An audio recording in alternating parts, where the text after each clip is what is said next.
Saudara, melantik pendengung menjadi staf khusus Komdiji menuai polemik. Bagaimana DPR ini menanggapi serta mengevaluasinya? Kami bahas malam hari ini bersama Syamsul Rizal, anggota Komisi 1 DPR RI dari fraksi PKB. Dan yang sudah bergabung juga ada Mas Gun-Gun Herianto, Direktur Eksekutif The Political Literacy Institute. Selamat malam, Mas Rizal. Assalamualaikum. Waalaikumsalam. Ada juga melalui sambungan Zoom ada Mas Gun-Gun. Selamat malam Mas Gun-Gun. Malam Mas Gun-Gun, apa kabar?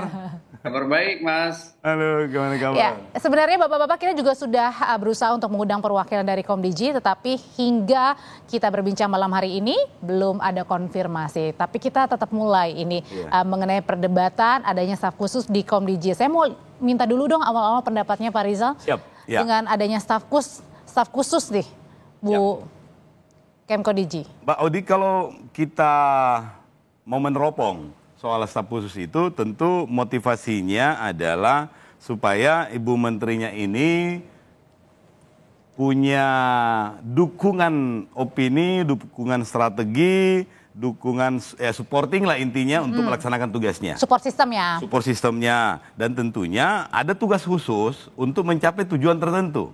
Nah, tujuan inilah yang kemudian dicarikan seperti key opinion leader tadi itu untuk mencapai itu dengan cara yang khusus yang tidak dimiliki oleh sumber daya yang ada di Komdiji. Dan ini baru pertama kali ada staf khusus ini? Saya staf khusus sudah sering, tetapi khusus untuk bidang komunikasi atau strategi komunikasi itu baru di situ.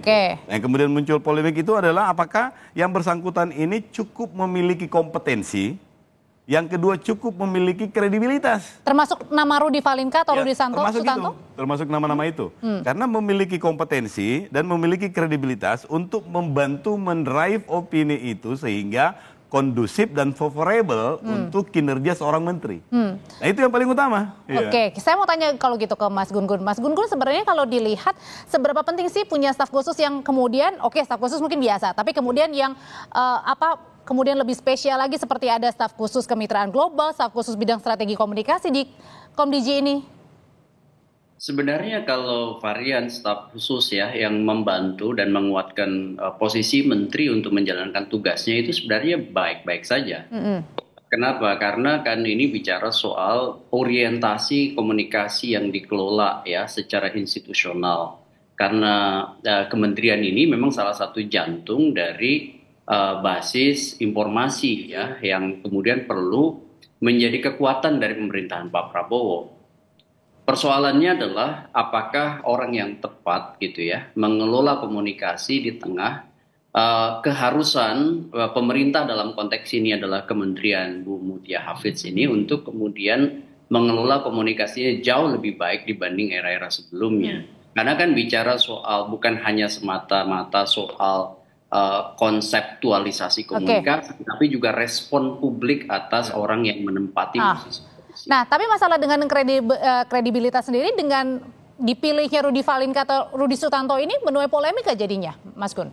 Ya, kalau lihat pemberitaan kan memang menjadi polemik ya. Mau nggak mau, suka nggak suka, ini bicara CPM atau Communication of Privacy Management yang kemudian sudah bukan semata soal konteks hari ini, tapi juga pada saat sejak 2019 ya, di mana memang pilihan untuk menjadi buzzer, baik itu thrill seeker buzzer ataupun spesialis buzzer itu menjadi sebuah konsekuensi pada posisi orang. Saya tidak bicara persen, tapi bicara soal bagaimana kontroversi itu bisa menjadi irisan dari portofolio orang ya ketika orang mengambil positioning gitu, maksud saya Mbak Audrey. Contoh ya, seseorang ketika memang masuk ya dalam pusaran opini publik ya, dan opini itu kan selalu berkembang 3 tahap, ada stage of brainstorming, stage of consolidation, sama solid stage. Dan opini yang kemudian menjadi pro kontra ya, itu opini yang pasti akan menghadirkan orang dengan kontroversinya. Dan siapa yang kemudian berada di pusaran itu tentu akan menjadi portofolio dirinya. Nah, disitulah ketika dia masuk kemudian secara institusional menjadi bagian misalnya dari pemerintah, dan portofolio yang terbentuk itu akan kemudian menjadi bahan dari polemik yang kemudian Tapi muncul. gaya komunikasi apa yang sedang dibangun Komdiji ini dengan masuknya Rudy Valinka? Ya, saya harus menelisik lebih dalam sebenarnya apa namanya blueprint atau peta jalan komunikasi yang ingin dibangun seperti apa ya dari beberapa program prioritas dan quick wins yang kemudian ingin dicapai oleh kementerian ini. Karena begini Mbak Audrey ya, kalau kita bicara komunikasi yang penting ditangani ya selain komunikasi publik ya tentu komunikasi yang di ranah digital itu juga banyak sekali ruang bolongnya dan itu butuh sumber daya manusia yang bukan hanya mampu menciptakan kontroversi tetapi mampu justru mendiseminasikan secara koheren, padu, kemudian terintegrasi ya berbasis manajemen birokrasi dan manajemen data serta manajemen komunikasi yang mumpuni. Disitulah letak menurut saya staf khusus bukan kemudian menjadi bagian dari masalah tapi pengurai masalah. Kalau staf khusus menjadi bagian dari masalah, bukankah itu justru Jadi nama masalah gitu ya nanti ya? tidak membantu kinerja menteri yang bersangkutan. Oke, Mas Rizal, ini kan Pak Rizal kalau misalnya pada saat kemarin di Mbak Ralinsyah misalnya diwawancara sama media gitu, sebenarnya dari mana sih awal pertama kali gimana cara direkrutnya begitu ya menjadi staf sus? Ini salah satunya adalah karena hanya telepon aja. Jadi sebenarnya mekanismenya sebenarnya yang benar gimana? Katanya ada yang bilang ini proses pemilihannya jangan-jangan tertutup nih. Betul, karena untuk menduduki jabatan eselon 1 dulu itu harus dilakukan melalui open bidding. Jadi harus melalui proses yang sangat ketat. Seleksi lah ya gitu. Seleksi ya, open bidding, jadi orang dilelang. Tetapi akhir-akhir ini kebijakan itu sudah mulai ditinggalkan karena ada quick wins tadi yang disampaikan oleh Bang Gunggun tadi itu, ada crash program yang mesti dicapai dalam waktu yang lebih cepat. Nah, problemnya adalah kalau kita kemudian hanya sekadar menelisik track recordnya, apalagi kalau nggak sempat dilihat track recordnya, apakah ini nggak kontraproduktif? Jangan-jangan karena kita cuma hanya sekadar mau mengkapitalisasi image itu, kemudian mencepat nyampe ke informasinya dengan menggunakan metode multi-step flow communication atau two-step flow communication, tapi ternyata kemudian kontraproduktif dan justru mendirikan opini publik itu menjadi negatif, itu jadi kerjaan baru lagi. Bagaimana mendrive supaya opini publik itu bisa mendukung kebijakan pemerintahan. Oke, tapi kalau Mas Rizal lihat dengan nama-nama yang ada nama Rudy Valinka, ada Ralinsyah dan lain sebagainya, itu menuai apa? Jadi harusnya lebih baik, positif di Komdiji atau justru sebaliknya nih? Kalau yang lain saya lihat, alhamdulillah positif. Tapi yang satu itu masih butuh penjelasan. Yang mana nih? Yang Rudy Valinka tadi, yang Rudy Susanto tadi itu. Masih butuh penjelasan apa ini kredibel atau mungkin ada sesuatu yang ingin dicapai dengan menampilkan figur seperti beliau. Misalnya saya nggak tahu kalau misalnya hanya sekadar untuk mendrive informasi itu cepat sampai, kemudian menjadi trendsetter atau menjadi viral atau menjadi hal-hal yang sifatnya itu adalah medsos oriented. Karena medsos oriented itu ukurannya adalah like, share, dan seterusnya. Apakah kemudian opini publik itu berubah menjadi favorable, menjadi mendukung atau tidak, itu persoalan lain. Nah, ini yang kita penting untuk menelisik kembali. Tapi kalau negatifnya? Kalau negatifnya itu berarti kita butuh effort ekstra untuk merubah lagi yang negatif itu menjadi positif. Sementara pemerintahan itu yang paling utama adalah menggerakkan partisipasi masyarakat. Menggerakkan partisipasi masyarakat itu mesti positif.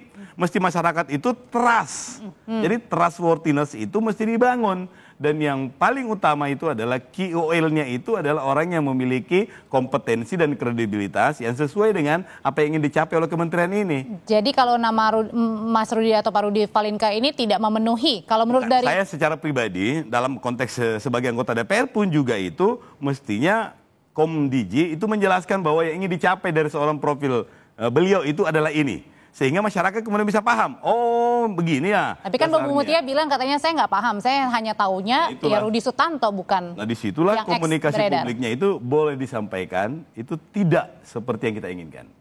Oke, kalau gitu Mas Gun-Gun sebenarnya track record seseorang ini, apakah memang menjadi sesuatu hal yang harus wajib dilihat begitu, apalagi ini di Kementerian Komdiji nih? Iya pasti itu justru jadi basis ya FCR finding conclusion recommendation-nya itu salah satunya adalah portofolio, artinya riwayat rekam jejak ya dari yang bersangkutan. Jadi agak aneh aja kalau seorang menteri kemudian tidak tahu atau kemudian tidak mencoba untuk lebih mendalam mencari tahu. Karena begini, basis untuk menempatkan orang itu kan pasti berlapis screeningnya kan. Dan proses itu menurut saya perlu dilakukan untuk kemudian memosisikan komunikasi birokrasi yang namanya komunikasi pemerintahan. Salah satunya adalah komunikasi publik. Kan beliau berposisi sebagai staf sus bidang strategi komunikasi. Dan dikenal oleh sebagai juga buzzernya Pak Jokowi ya gitu ya? Nah, artinya begini, proses telaah terhadap rekam jejak seseorang untuk menempati posisi, ini kan kelasnya adalah kelas pemerintahan ya, bukan kelas level bawah. Dan yang dibangun itu adalah akan penting sekali bicara soal protokol komunikasi. Kan ada paling tidak minimum 12 item protokol komunikasi ya dalam konteks strategic planning komunikasi publik pemerintah, dan ini menurut saya butuh portofolio orang yang kuat dari sisi penanganan opini publik, manajemen komunikasi, jaringan komunikasi, dan itu bukan semata-mata soal kecepatan yang kemudian tadi disebut ya, soal kecepatan mendiseminasikan, tetapi bagaimana mengorkestrasi itu dengan pendekatan yang tepat guna dan tepat sasaran supaya kemudian muncul yang disebut dan mutual understanding, respect, goodwill, dan satu lagi nih yaitu mengontrol potensi kerusakan yang disebut dan dikontrol. Gitu. Nah kalau kayak gini ini bisa dibilang kalau gitu ada unsur muatan politisnya nggak? Dalam artian bagi-bagi jabatan jangan-jangan. Tapi jabatan apa juga nih? Setuju nih Mbak. Karena dalam rekrutmen itu kalau kita tidak menggunakan lelang boleh menggunakan job fit. Nah proses ini apa dilalui enggak? Ini yang penting untuk transparansi ke masyarakat. Kalau tidak dilelang berarti menggunakan metode lain. Salah satunya tadi job fit itu. Di proses mana di job fit ini dilakukan? Atau kalaupun yang paling sederhana itu adalah meneliti rekornya. Tentu disesuaikan dengan apa tujuannya nih. Apa quick wins yang ingin dicapai melalui. Berarti harusnya sudah tahu ya siapa sebelumnya. Sip. Atau mungkin Ibu Menteri karena padat jadwalnya mendelegasikan kepada task force yang lain. Boleh. Tapi task force ini yang akan mempresentasikan sekaligus juga menjelaskan ke publik. Jangan Ibu Menteri disuruh menjelaskan ke publik, akhirnya nggak nyambung. Saya cuma melihat aja, namanya ya saya tahu kan bukan studi yang lain. Harusnya mendelegasikan ke orang yang melakukan proses job fit itu atau screening tadi. Sehingga transparansi itu juga tercipta. Jangan pada first impression orang sudah kehilangan dukungan. Itu yang berat dalam komunikasi pemerintahan, first impression kemudian negatif, itu untuk merubahnya lagi dalam teori komunikasi, kalau Bang Gugun ini teori jarum suntik hipodermik, udah sampai di kepalanya orang, itu udah susah untuk dirubah. Nah ini kita butuh dukungan publik. DPR akan panggil nggak? DPR kemungkinan besar akan mengkonfirmasi. Saya akan memasukkan jadwalnya untuk dipanggil dan menjelaskan. Seperti apa sih sebenarnya, karena kalau sudah terlanjur negatif, itu susah banget. First impression-nya publik ini sudah nggak kebaca. Apalagi Kementerian Komunikasi ya, Pak Rizal. Nah kalau misalnya tadi posisinya misalnya kita ke Ralinsyah, ini kan staf khusus Kementerian Global ya. Oke, terakhir aja, kalau gitu yang dilihatnya sebenarnya mau kemana sih arahnya gitu? Nah itu yang penting dijelaskan, mau kemana sih sebenarnya? Nah kalau saya melihat secara pribadi, melihat bahwa yang dibutuhkan ini adalah attention-nya masyarakat. Supaya KomDigi ini kemudian dilihat dan pesan-pesan yang disampaikan melalui Kementerian Komunikasi dan Digital itu menjadi perhatian. Nah kalau sampai di situ mungkin bisa diterima. Tapi apakah kemudian berefek kepada dukungan, berefek pada perubahan perilaku masyarakat karena pesan yang disampaikan oleh KomDigi, itu yang penting untuk didiskusikan lagi. Oke kalau gitu. Terima kasih. Terima kasih banyak. Untuk pandangannya Mas Gun Gun, terima kasih juga, selamat malam. Mas Samsul. Ya.